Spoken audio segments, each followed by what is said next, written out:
Olá, companheiros, muito boa tarde, começando aqui mais um Página 1 na Causa Operária TV, nesta quinta-feira, dia 11 de junho de 2020. Hoje estou substituindo aqui o companheiro João Pimenta, amanhã ele já está de volta aqui com a gente. Bom, hoje nosso programa vai falar sobre os atos aí do dia... dos dias 13 e 14, né, próximo final de semana, em todo o país, né, vamos falar um pouquinho sobre os atos e entrar em algumas polêmicas aqui em relação justamente à necessidade de sair às ruas, né,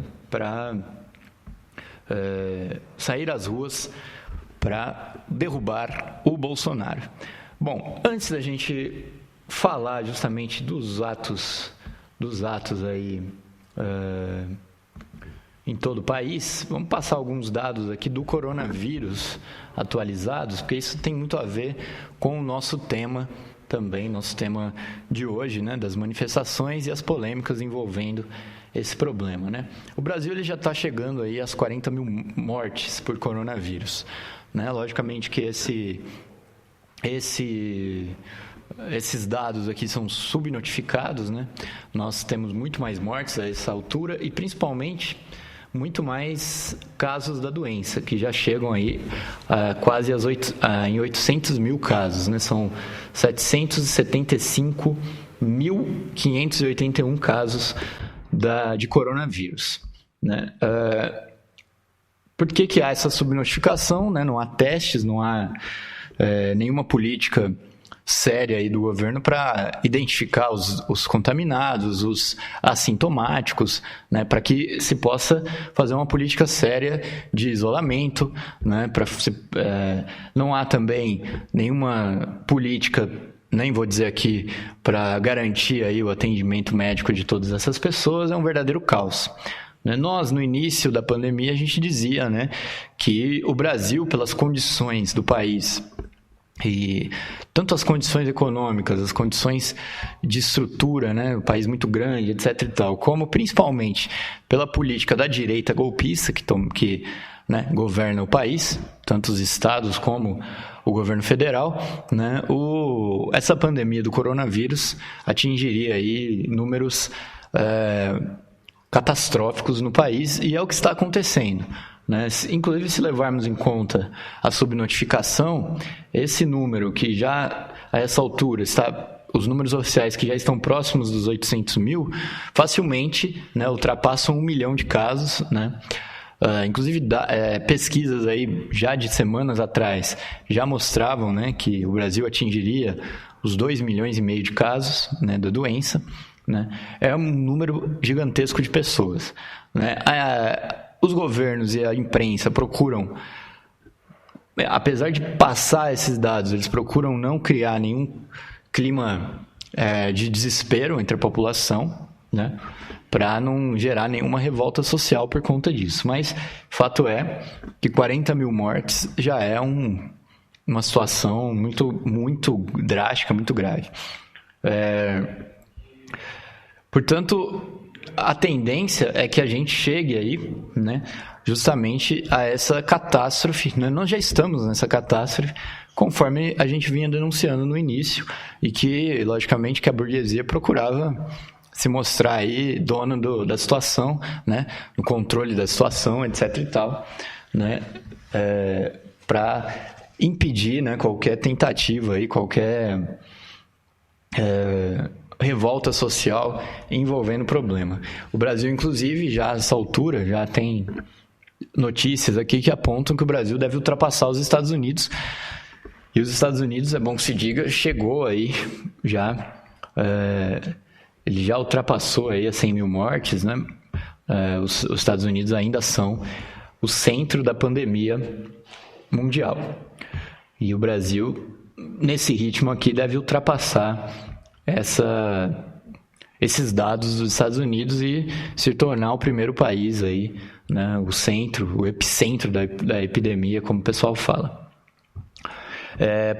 Por que eu estou dizendo isso daqui, né? Além de simplesmente dar os dados do coronavírus, né? Embora a situação seja drástica, seja dramática, né? São Paulo, Rio de Janeiro e várias outras cidades estão aí voltando, né, da quarentena, estão flexibilizando a quarentena. Em São Paulo, o comércio voltou a funcionar com um tempo de funcionamento reduzido, né, de 4 horas, mas fato é que voltou a funcionar.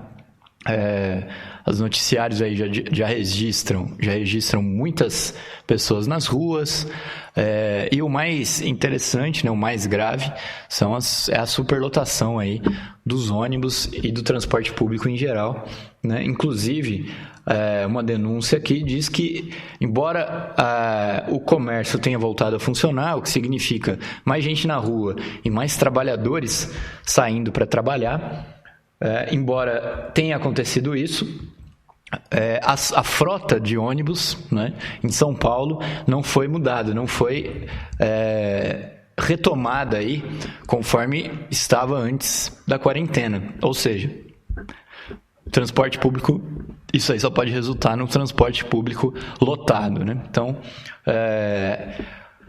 existe aí uma política, né, conforme nós denunciamos, a política é de que eles fizeram uma campanha para garantir alguns dias de quarentena, de isolamento social. Em algumas cidades chegou a durar aí cerca de 2 meses, né? Um pouco mais de 2 meses e tal. Mas havia, na verdade, um esforço da burguesia para retomar, né, imediatamente, ou assim que fosse possível, né, retomar aí, o funcionamento normal das cidades, né? O que acontece? Muita gente caiu naquela conversa do fique em casa, né, de defender o isolamento social a qualquer custo, etc e tal, sem perceber que, na verdade, isso daí era mera propaganda da burguesia, né? O Bolsonaro, do seu lado, que representando um setor da burguesia que não queria nenhuma política de isolamento social, fez a propaganda para que se retomasse logo o funcionamento das cidades, né? Ele era um propagandista disso daí. Os outros setores da direita, né, apoiados em capitalistas com maior peso, né, que portanto poderiam sustentar por mais tempo a política de isolamento, né, eles defendiam também como pura propaganda a política de isolamento social. Na realidade, do ponto de vista dos trabalhadores, isso daí nunca foi uma política séria, né? Funcionava principalmente para a classe média alta, a burguesia, que podia ficar em casa ali, podia se segurar em casa por mais tempo, né? Essa política também tinha como objetivo conter, né, o desenvolvimento da pandemia nesses setores de classe média também, mantendo eles dentro de casa, né, e portanto maquiando aí o caos na saúde que a pandemia iria gerar, né? Então você continha o desenvolvimento da pandemia nas camadas mais altas da cidade, da sociedade, enquanto a população pobre, né, morria nos hospitais. Isso daí, obviamente, servia para controlar uma revolta social ali na classe média, que é a base de sustentação dessa direita, né, de toda a direita golpista, seja ela a bolsonarista, seja ela a direita tradicional. Então, também tinha como objetivo jogar aí, né, fazer essa propaganda e conter também a classe média. Agora que o vírus está mais ou menos controlado entre a classe média, a burguesia corre para se unificar em torno da retomada, né, das atividades econômicas das cidades. Um parêntese aí. A esquerda pequeno-burguesa, uma esquerda de classe média, ela não à toa caiu totalmente nessa política do isolamento social, né? Não que o isolamento social seja uma política errada do ponto de vista da pandemia. O problema é, como eu disse aqui, é que o isolamento social sozinho não significa nada, era mera propaganda, né? E no final das contas servia também, né? E aí a gente já vai entrando aqui depois no nosso outro tema, que são as manifestações, servia também para conter, né, qualquer tentativa do povo de sair na rua para se mobilizar contra o genocídio que essa direita está cometendo contra a população brasileira. Então a classe média de esquerda, né, sendo ela classe média, também, né, aderiu a essa política, né, da direita golpista, que em grande medida era uma política para a classe média mesmo, né? Bom, nós temos aqui nas cidades uma polêmica em relação a isso. A própria imprensa, né, embora não queira fazer nenhum grande alarde em relação ao problema, a própria imprensa ela procura apresentar a flexibilização aqui como um risco, né? O João Dória, o Bruno Covas estão retomando as atividades em São Paulo, no Rio de Janeiro também as atividades estão sendo retomadas, em várias cidades isso está acontecendo, né? Mas o que pode acontecer disso daqui é que eles podem perder o controle da doença, inclusive nos pontos onde eles estão conseguindo controlar mais ou menos, né? Uma notícia aqui, no meio dessa reabertura aqui das atividades sociais, né, econômicas, é uma notícia do G1, Brasil pode se tornar país com mais mortos em 29 de julho, né? Isso daqui é uma projeção da Casa Branca, quer dizer, o Brasil pode ultrapassar os Estados Unidos, né? A projeção ela é feita com base no desenvolvimento da doença, né, desde o início.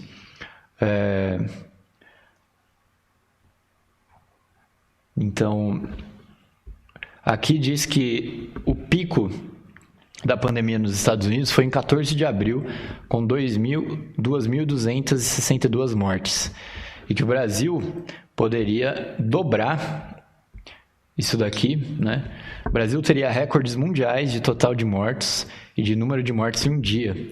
Segundo essa estimativa, poderia chegar a 4.400 mortes no único dia, né? Quer dizer, o dobro do que chegaram nos Estados Unidos no dia 14 de abril, no único dia.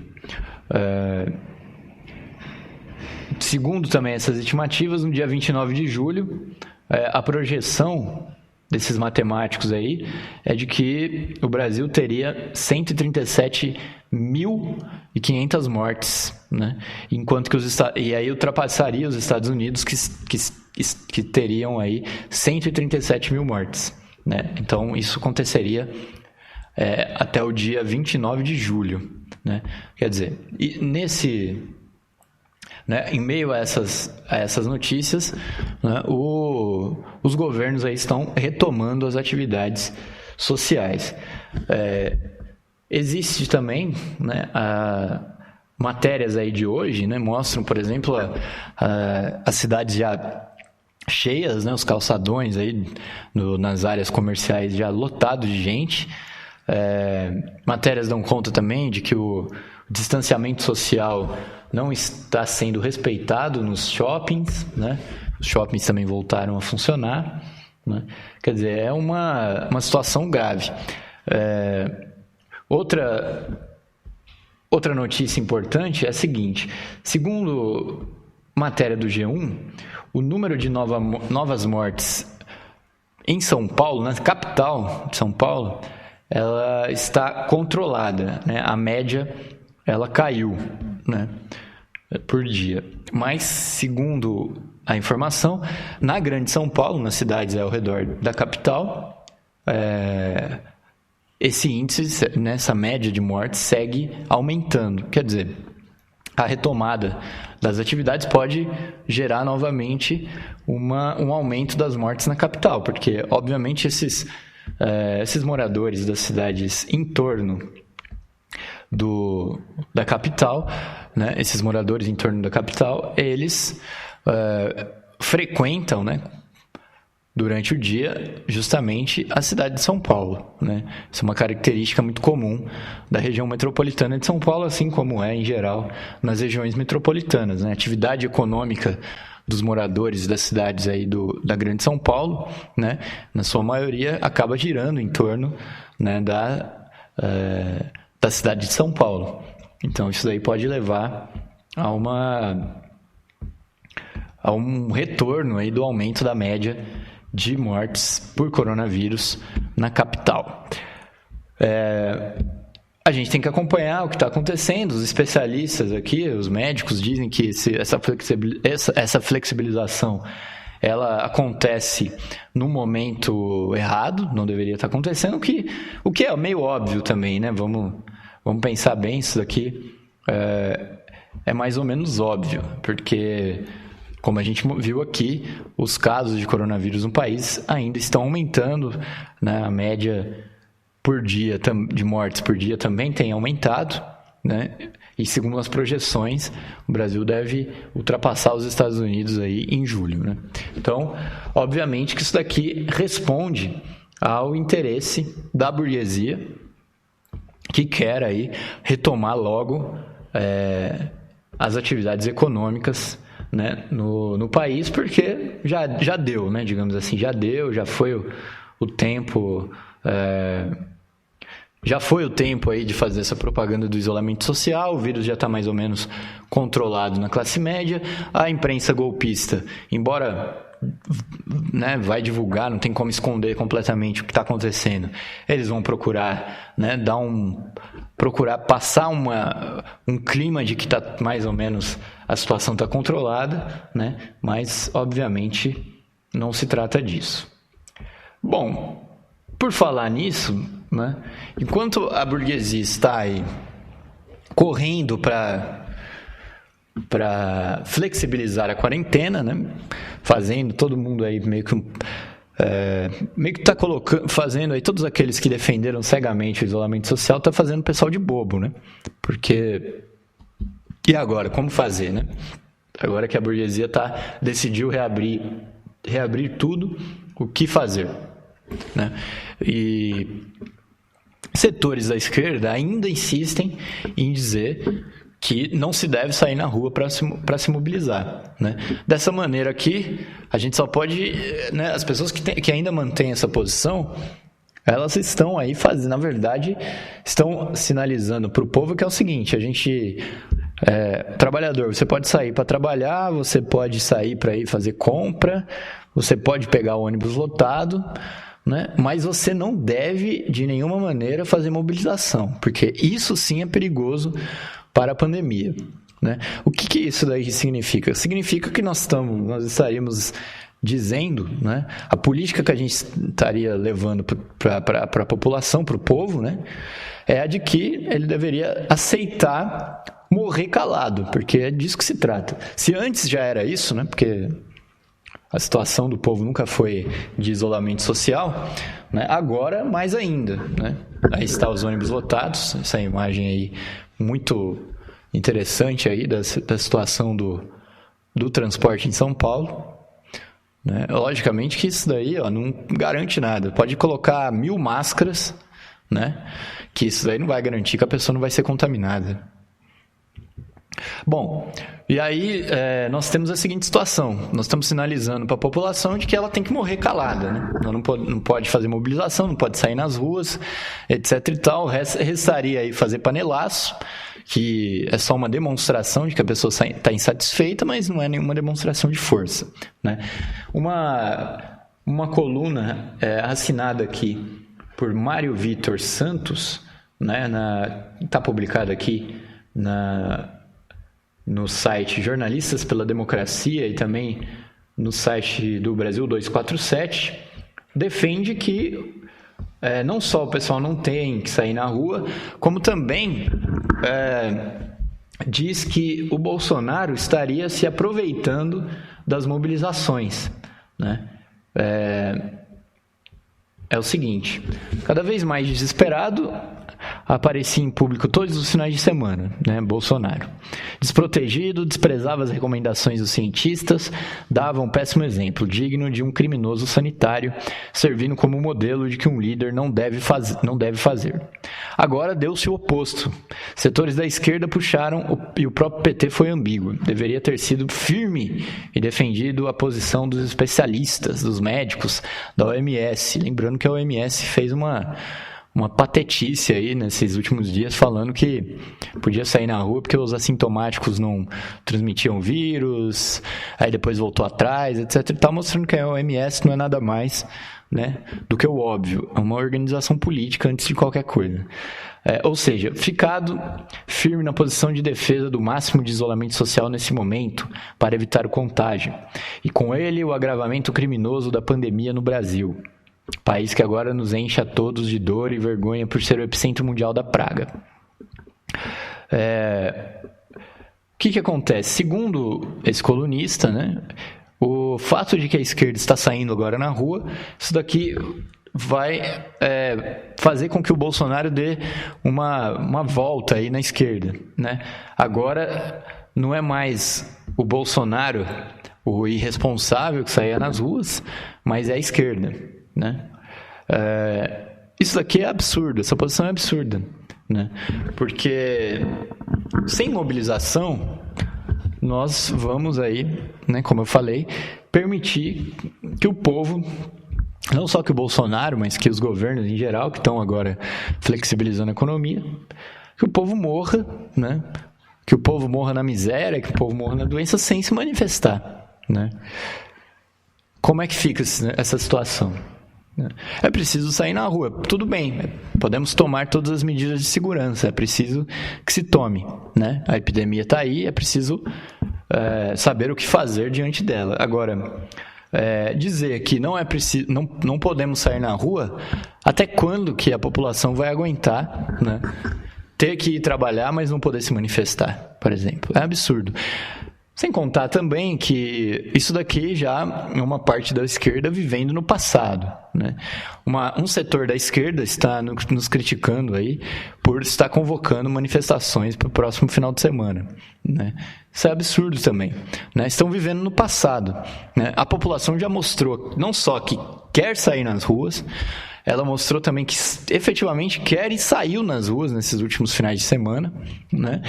E mais ainda, que dá para sair na rua, que ninguém vai morrer só porque participou de uma mobilização, que é meio absurdo de pensar isso daí, né? Basta tomar as medidas necessárias, né? Então, qual é o único sentido prático dessa posição que diz para o pessoal continuar em casa mesmo diante dessa situação? O único sentido prático é que o Bolsonaro vai continuar avançando aí na sua política, né? Na sua política golpista de ataque à população, a política genocida que o Bolsonaro e os governadores estão levando aí contra o povo, né? Bom, diante disso, né, nós estamos convocando o ato para o dia 13, né? Na verdade, a gente está convocando o ato para o dia 13, né, que é sábado, aqui em São Paulo, no MASP, na Avenida Paulista, às 16 horas, né? Então, fica o convite. Em todas as capitais do país também sairemos às ruas com todas as precauções para dizer fora Bolsonaro, eleições gerais já. Aí está a arte do ato. MASP às 16 horas no sábado. Em vários estados também está marcado. Aí está Largo da Alfândega, lá em Florianópolis, às 14 horas no sábado. Pode ir passando, produção, se tiver mais. Aí, Cinelândia, no Rio de Janeiro, às 13 horas. Esse daí, Praça da Caixa d'Água, lá no Baianão, em Porto Seguro, às 9 horas da manhã, no sábado. Praça 7, em Minas Gerais, em Belo Horizonte, às 10 horas da manhã. É isso aí, são alguns dos atos, né? Mas ocorrerão atos em todas as capitais do país, dia 13, no próximo sábado, né? A importância disso é a seguinte: a Frente Brasil Popular, na primeira reunião depois do protocolo aí do impeachment, né, que reuniu setores da esquerda, ela fez uma reunião e tirou o seguinte, que seria dia 13 seria o dia de manifestações, né? Alguns setores que eram contra sair nas ruas defenderam manifestações virtuais, que a gente não... Tudo bem, a pessoa pode fazer a manifestação virtual que ela quiser, né? Não precisamos nos colocar contra isso, mas que nós achamos aí que não tem nenhum efeito essas manifestações virtuais, principalmente agora que o povo já está saindo na rua mesmo, né? E quem quisesse fazer manifestações nas ruas, que fizesse também no dia 13. Então, nós estamos convocando, né, as pessoas a participarem do dia 13 e também as organizações que defendem sair nas ruas, que participem também no dia 13, fora Bolsonaro, né, que levem aí suas bandeiras, seus cartazes, suas faixas e vamos nos manifestar pelo fora Bolsonaro. Essas iniciativas, elas são importantes justamente para iniciar um grande movimento, uma grande mobilização que tende a ser de massas aí para derrubar o Bolsonaro. Né? Aqui em São Paulo estamos marcando para o MASP, né? É preciso fazer as manifestações na Avenida Paulista, né? E uma outra coisa importante também é a seguinte: no dia 14, também em várias cidades do país, estão marcados novos atos, que são a continuação dos atos que têm acontecido nos últimos finais de semana, né? Chamados aí pelos torcedores e por outras organizações. Nós também participaremos lá no dia 14. Dia 14, o ato será na Paulista, né? Será na Avenida Paulista, às 14 horas, né? Dessa vez o Boulos não levou ninguém para o Largo da Batata, mas nós nos deparamos ontem com um acordo aí feito pela Frente Brasil, pela Frente Povo Sem Medo, né? Propondo, né, esse acordo junto com o Judiciário, junto com a extrema-direita, fazendo um acordo com a Polícia Militar e com o Judiciário, que haveria um rodízio na Avenida Paulista entre as manifestações dos fascistas e da esquerda, né? Esse acordo é um absurdo, né? A esquerda, fazer um acordo como esse, nesse momento, é entregar a Paulista para a direita, porque a esquerda é imensa maioria nesse momento, né? E abrir mão dos atos na Avenida Paulista é um erro criminoso, né? E a gente sabe que, né, esse erro, na verdade, não é um erro à toa. Na realidade, existe aí uma política coordenada entre setores da esquerda pequeno-burguesa, como é o caso do Guilherme Boulos, como é o caso do Marcelo Freixo, ambos do PSOL, como é o caso do Flávio Dino, do PCdoB, né?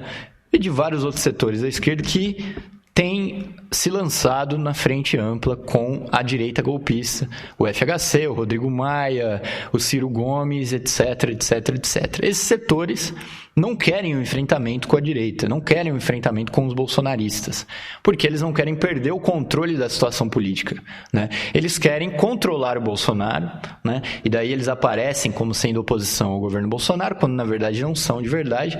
O que eles querem é controlar o governo Bolsonaro, né?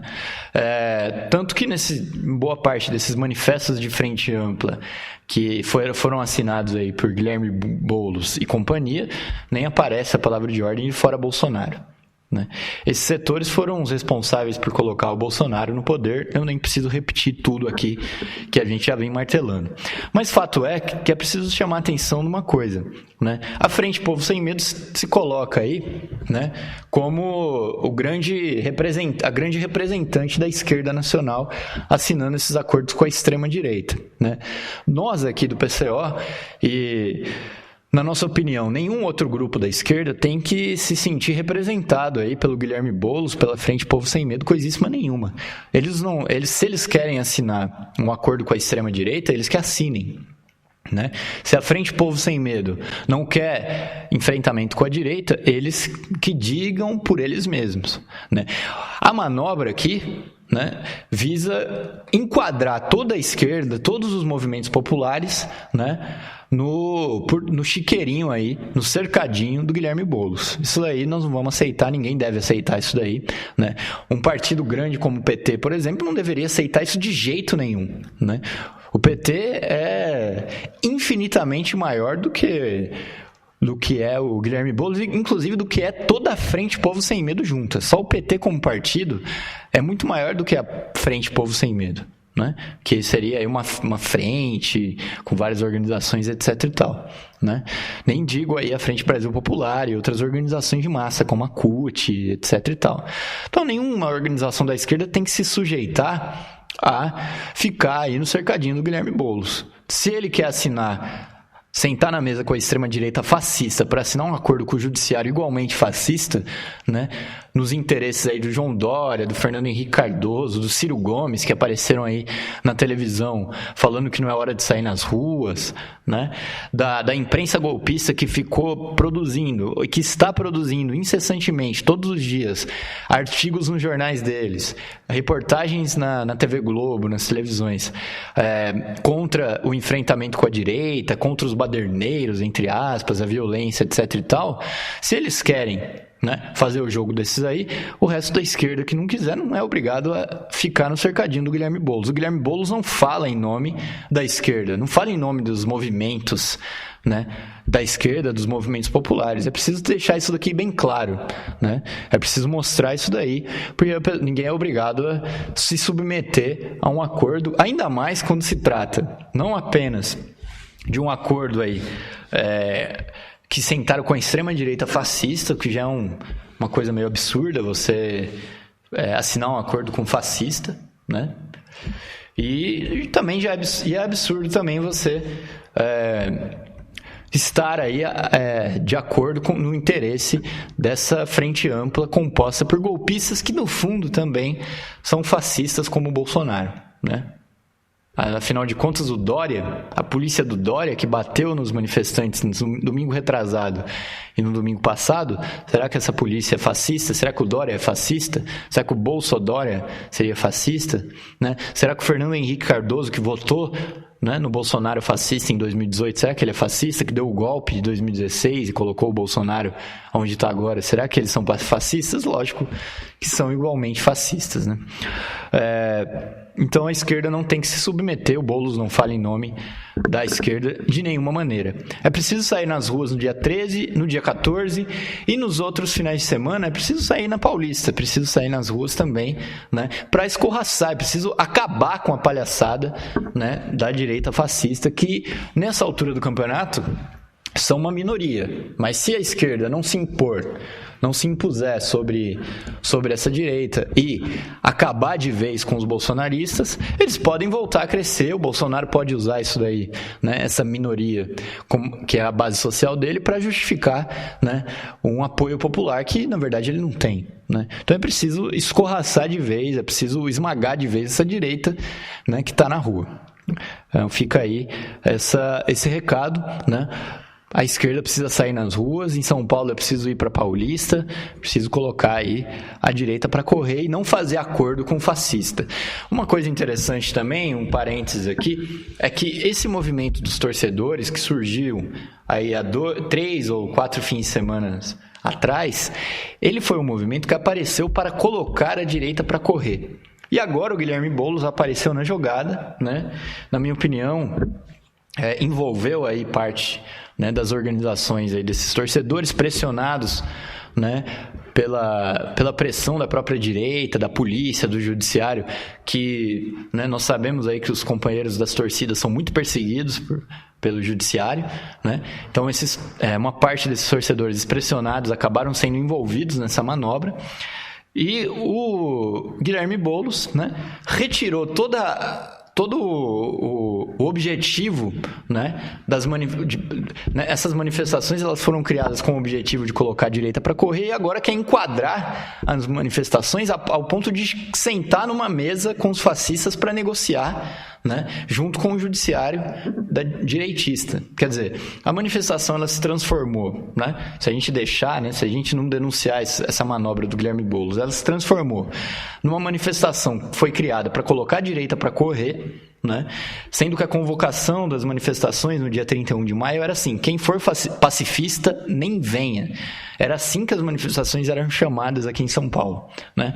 Transformaram a manifestação que foi feita para colocar a direita para correr numa manifestação que senta na mesa com os fascistas para fazer acordo, né? E que, né, até lá no Largo da Batata chegaram ao ponto de distribuir flores para a polícia, né? A polícia não liga para essas coisas, eles bateram no pessoal mesmo assim, né? Que até mostra como é que aonde vai esses acordos aí que a esquerda pequeno-burguesa gosta de fazer com o judiciário. Então é preciso denunciar. Então fica aí o convite, dia 13, todos ao MASP, e dia 14, todos à Paulista. Né? Dia 13 e 14, todos à Paulista, pelo Fora Bolsonaro, contra a direita, contra o fascismo. Para terminar nosso programa, mais uma polêmica, né? Vocês têm visto aí que a esquerda pequeno-burguesa, que não tem mais o que fazer, né? E que é dada a copiar coisas que fazem, né? Principalmente nos países imperialistas, deu para ficar escrevendo artigos aí defendendo a derrubada das estátuas, né? Eu não vou entrar no mérito da derrubada da estátua em si, né? Porque nós não temos tempo aqui, né? Eu queria, inclusive, se você tiver, pessoal que quer entrar na polêmica, assistir a participação do companheiro Rui ontem no DCM, né? Que foram colocadas várias questões sobre esse problema da derrubada das estátuas, e provavelmente o companheiro Rui deve falar disso também no sábado, na análise política da semana. Mas, grosso modo, nós achamos que, embora nós não sejamos a favor aí de condenar nenhum movimento de massas aí que toma determinadas posições, que derrubam as estátuas, etc. e tal, nós não vamos nos colocar a favor de condenar um movimento de massas por determinadas ações, né, que são, no final das contas, naturais aí de um grande movimento de massas, do povo revoltado na rua, né? Isso daí é muito diferente agora de você, como está fazendo a esquerda pequeno-burguesa, começar a defender como ideologia, né, a derrubada das estátuas, né? O que na verdade e aí não tem nada a ver uma coisa com a outra, né, do que está acontecendo, por exemplo, que derrubaram estátuas aí nos Estados Unidos, na Bélgica. Derrubaram a do Leopoldo II, né, o escravizador do Congo belga, né?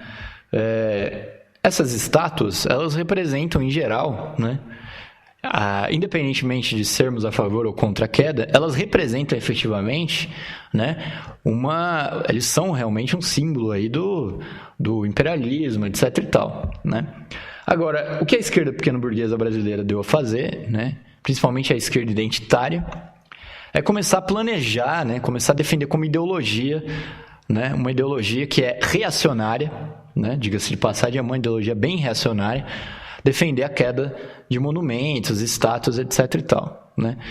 O que é isso daqui? Isso daqui, na verdade, né, eu não vou entrar nos pormenores, mas é uma ideologia reacionária porque procura aí, primeiro, colocar o inimigo do povo, né, ali onde ele não está, né? Então, um movimento de massas no Brasil, que nem ainda se desenvolveu, né, como está desenvolvido, por exemplo, nos Estados Unidos, que o povo está, né, em várias cidades aí, nas ruas, etc. e tal, revoltado, né? Em primeiro lugar, a gente, como esquerda, precisaria, né, orientar o povo a acabar com a polícia militar, né, acabar aí com o genocídio na periferia, né, por exemplo, como é que se diz? Sei lá, você tem aí uma determinada rua com o nome de um general da ditadura militar, vamos acabar com essa rua, etc. e tal, né? Agora, no meio disso tudo, você defender como ideologia derrubar monumentos é até um pouco fora aí do comum, né? Mas o que eu queria, na verdade, polemizar aqui é com um artigo, né, que saiu no blog Socialista Morena, né, um artigo da Sinara Menezes, defendendo a queda das estátuas, mas eu não vou entrar nesses pormenores do problema das estátuas propriamente dito. Vão ter artigos aí no DCO explicando isso no detalhe, e a gente também, em programas mais específicos, vamos tratar disso, né? E eu imagino que o companheiro Rui deva tratar disso no sábado também. No final do artigo da Sinara Menezes, ela diz o seguinte: ora, se tivessem... Bom, ela diz o seguinte... Contra aqueles que dizem que a gente deve preservar o valor histórico desses monumentos, o que é verdade, devemos mesmo, né? Se a gente discorda daquilo, né? Aquilo faz parte, de alguma maneira, faz parte da história, né? E a crítica, né? Ela não pode se dar... a crítica ela passa por não tomar decisões, né, assim, como tomaram os nazistas, por exemplo, ao colocar fogo aí em várias obras de arte, etc. e tal, né? A crítica, nós como pessoas progressistas, defensoras aí do desenvolvimento da humanidade, a gente não quer apagar a história, nós queremos desenvolver a coisa, né, criticamente, né? Mas aqueles que dizem que devemos preservar o valor histórico das coisas, ela diz: ora, se tivessem dito algo assim após a Segunda Guerra Mundial, quando os monumentos aos nazistas foram demolidos, não existe na Alemanha nenhuma estátua em homenagem ao nazismo. É natural, né? Se você, naquele momento, no fervor da luta política contra o nazismo, é natural que se derrubassem muitos monumentos dos nazistas, mas, ao mesmo tempo, né, os campos de concentração, ou parte deles, estão lá e se transformaram em museus também. Então, também esse argumento aqui não é a mesma coisa do que ela está defendendo, que é uma ideologia, né, planejada para derrubar os monumentos, etc. e tal. São coisas muito diferentes.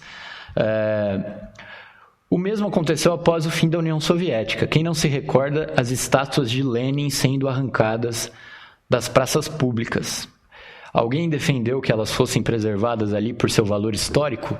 Ou que a cidade de São Petersburgo mantivesse o nome de Leningrado?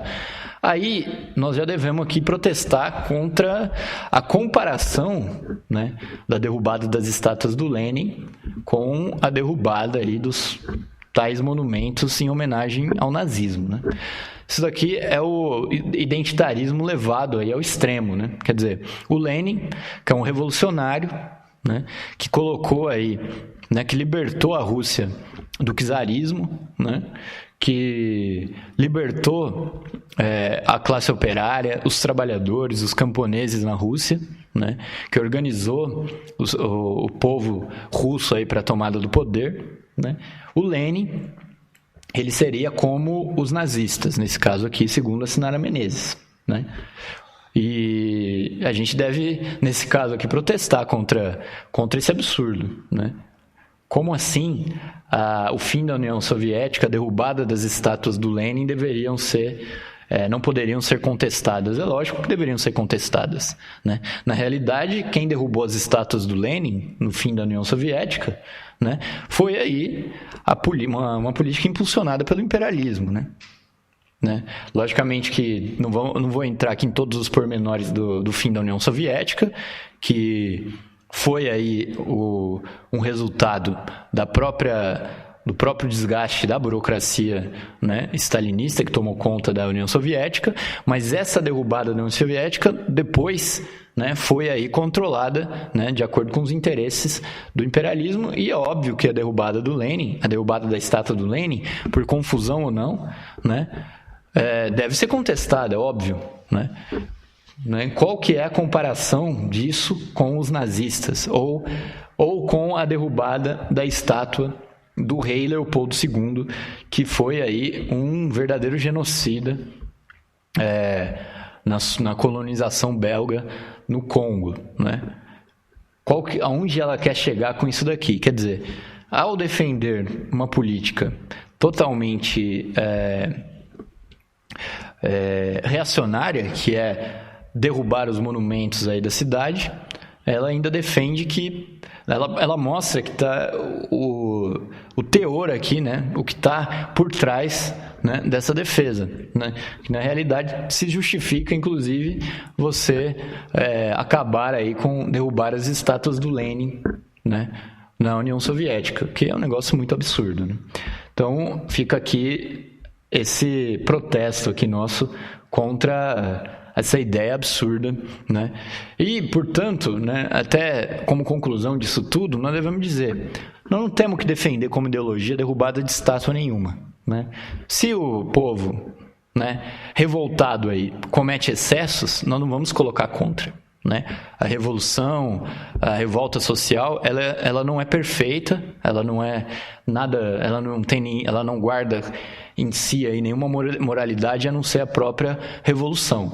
Mas nós, como do ponto de vista de uma política formulada, de uma ideologia, né, nós devemos prezar, né, por aquilo que faz parte, né, do conhecimento, da história humana, né, e não procurar apagar a história, não procurar aí ter uma ideologia que ignore o que aconteceu, né. Se você discorda aí do Borba Gato, né, etc e tal, bom, explique, né, explique o que significa o Borba Gato, embora me permitam aqui dizer que esse pessoal que defende derrubar o Borba Gato não saiba exatamente o que significam os bandeirantes, porque eu também ouvi muito besterol sendo falado aqui sobre os bandeirantes. Mas se a pessoa acha que o Borba Gato foi um assassino de índios, etc e tal, coisa que ele foi mesmo, explique a história, né?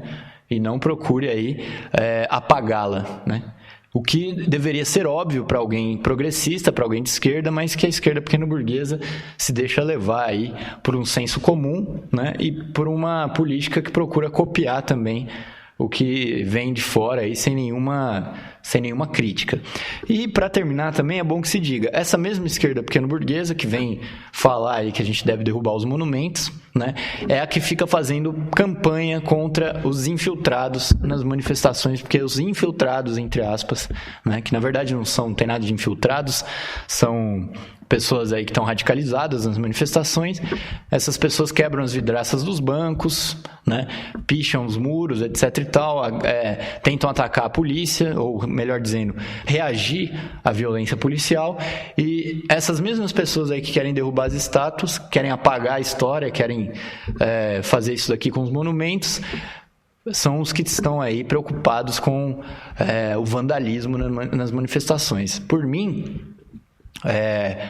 1 milhão de bancos podem ser destruídos, queimados, incendiados à vontade, né? Isso daí não significa nada, né? Isso daí, os bancos sim não significam nada não tem nenhum valor cultural, nenhum valor histórico. O único valor que o banco tem é que são realmente aí instrumentos, né, da exploração voraz do capitalismo, e isso sim, para mim, eles podem ser incendiados à vontade, né? E aí as mesmas pessoas que vão lá e criticam, né, as violências, as manifestações, agora formulam aqui teses estapafúrdias, né, para derrubar os monumentos. Bom, é isso, companheiros. Nós vamos encerrando mais um Página 1 aqui na Causa Operária TV. Cartaz aqui, fora Bolsonaro, eleições gerais, todas as ruas dia 13. Aqui em São Paulo estaremos no MASP. E é isso. Fiquem ligados na nossa programação. Deixa eu ler aqui a nossa programação, que está extensa hoje. A produção me passou aqui a programação. É o seguinte, hoje nós vamos ter a estreia de um programa e a reestreia de outro, né? Bom, logo depois aqui do Página 1, nós vamos começar agora às 14 horas o Juventude Revolucionária. Às 15 horas tem a reestreia do programa Música Clássica com o companheiro Afonso Teixeira, então fiquem ligados aí, programa cultural da Causa Operária TV. Às 16 horas, a estreia do novo programa aqui do nosso canal, o Correspondente Internacional, né? O Correspondente Internacional é um programa apresentado aí pelo companheiro Eduardo Vasco, que já apresenta o Conexão América Latina, e vai contar com a participação sempre de militantes do PCO no exterior, né, trazendo notícias aí dos países, né, em que eles moram, com informações, notícias, comentários aí sobre esses acontecimentos nessas regiões aí de todo o mundo. Hoje eu ainda estarei, depois Às 18 horas eu estarei de volta aqui no programa Na Zona do Agrião, com mais polêmicas. 19 horas tem o Tição, que mudou de dia, né? Toda quinta agora, com 1h30 de duração. Tição, programa de preto, às 19 horas. E às 8h30 da noite, também com 1h30 de duração, o resumo do dia com o Pedro Antônio Carlos. É isso, pessoal. Amanhã o Página 1 está de volta às 13 horas, já com o companheiro João Pimenta. Fiquem ligados, então, na nossa programação. Causa Operária TV. Estou de volta daqui a pouco Na Zona do Agrião, às 18 horas. Boa tarde, até mais.